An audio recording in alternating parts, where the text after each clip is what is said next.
kalian apa kabar? Semoga sehat-sehat ya. Kali ini aku Santi seneng banget bisa ketemu lagi, berjumpa lagi sama kalian semua di video kali ini. Maafkan kalau 1 minggu, 2 minggu belakangan ini aku belum bikin video lagi ya teman-teman, karena banyak banget pekerjaan yang mesti aku urusin. Aku juga lagi ngerintis usaha baru, jadi ya waktunya tersita di sana. Dan mohon bantuannya juga buat teman-teman untuk ngasih like, komen, subscribe ya teman-teman, supaya aku lebih semangat lagi untuk bikin video ke depannya. Back to topik gitu ya. Hari ini aku mau ngebahas soal gaya hidup minimalis lagi ya teman-teman. Karena gaya hidup minimalis ini kan secara teori maupun prakteknya itu sebenarnya hal yang simpel gitu ya untuk kita lakukan, tetapi memberikan manfaat atau benefit yang luar biasa nih.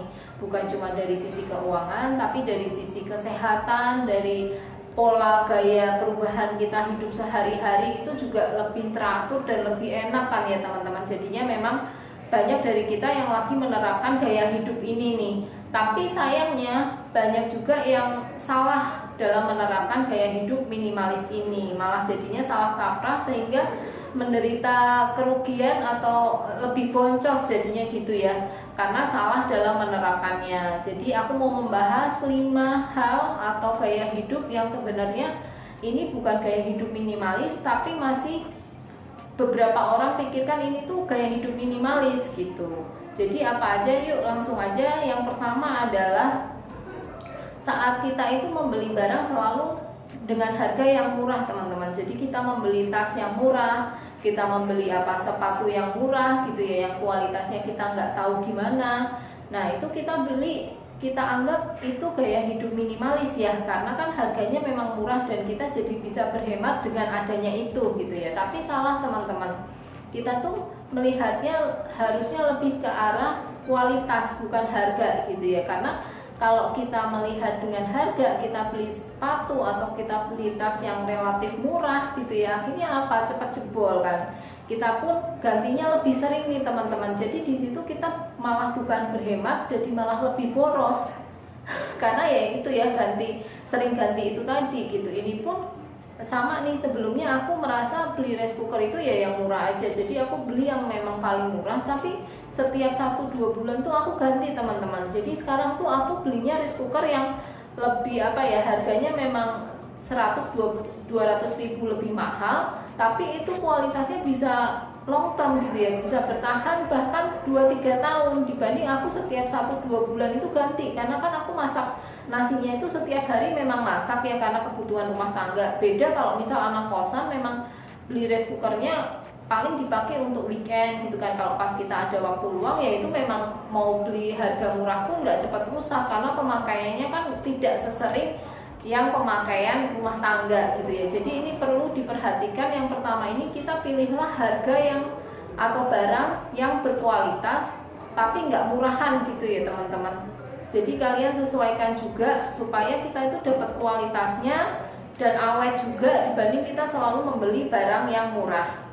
Itu sih yang pertama. Terus kalau yang nomor 2 ini sama nih, justru kebalikan sama yang nomor 1. Biasanya kita menganggap beli barang yang selalu bermerek itu hidup minimalis nih gitu kan, karena harganya memang mahal banget dan dimakainya bisa long term, tapi ya mahalnya setengah mati gitu ya. Nah itu juga nggak bagus teman-teman. Jadi kita sesuaikan juga kebutuhannya ya. Belum tentu kan misalnya kita beli handphone yang harganya mahal banget tapi nggak sesuai kebutuhan, padahal handphone yang dengan harga terjangkau itu juga bisa mengcover kebutuhan kita juga kok. Jadi kita nggak perlu handphone yang mahal semahal itu juga kan.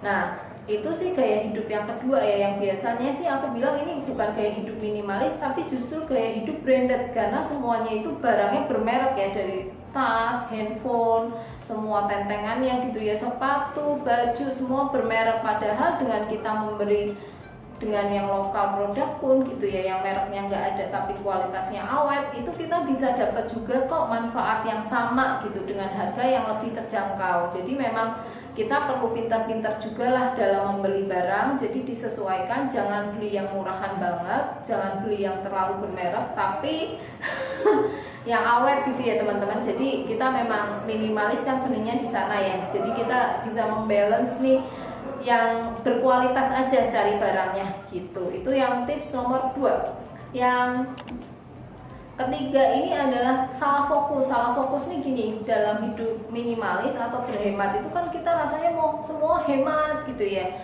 Bahkan sampai ada tuh temen aku case nyata itu dia makannya dihemat teman-teman. Sehari itu cuma makan 1 kali makan nasi, dan paginya itu cuma makan gorengan 2 biji demi gaya hidup minimalis ini. Tapi tentengan handphonenya itu yang mahalnya luar biasa gitu. Jadi dia itu memang mementingkan kayak gengsi gitu ya jadinya. Tapi untuk masalah kesehatan, makanan gitu ya, untuk nutrisi dia tuh kurang care atau perhatian. Jadinya dia tuh sering sakit. Pernah tuh ya sakit hampir pingsan gitu setelah kita kasih makan, kita kasih nasi goreng, kita kasih minum jus gitu ya, itu sembuh teman-teman, karena memang kurang makan. Jadi ini menurutku gaya hidup yang boleh dibilang gaya hidup pelit ya, bukan gaya hidup minimalis. Jadi untuk kita menerapkan minimalis, salah kalau kita itu mengorbankan hal-hal yang terkait basic gitu ya untuk kesehatan kita. Jadi makanan yang bernutrisi, vitamin gitu ya, mineral, itu kita mesti fokuskan dulu teman-teman. Itu jangan sampai kita justru salah fokus, semua kita pakai branded tapi untuk makanan kita sangat pelit sekali, karena kan makanan itu investasi kita jangka panjang ya teman-teman, supaya kita sehat. Jangan sampai dengan gaya hidup minimalis ini kita ngakunya minimalis tapi setiap hari makannya mie instan gitu kan, nanti usus kita cepet ini ya teman-teman, cepet bermasalah kan, sayang ya. Jadi itu sih yang nomor 3, kita harus tetap mengutamakan kesehatan dulu. Paling kita lanjut ke yang nomor 4 ya. Nomor 4 ini juga kadang salah gitu ya, untuk kita menganggapnya gaya hidup ini minimalis dengan tidak mementingkan masalah bisnis atau hobi. Misalnya kita bisnis jadi fotografer gitu ya, tapi demi minimalis kita pelit banget untuk invest di kamera atau di lensa, sehingga kita kalah saing nih sama yang sebelah gitu kan.